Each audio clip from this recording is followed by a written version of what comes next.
Kung minahal mo man ako o hindi, walang saysay na yun. Dahil isang bagay lang ang importante dito.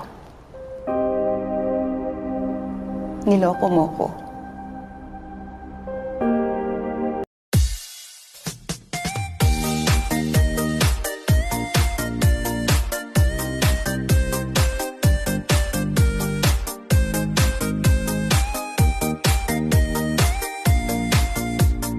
Kung minahal mo man ako o hindi, walang saysay na yun.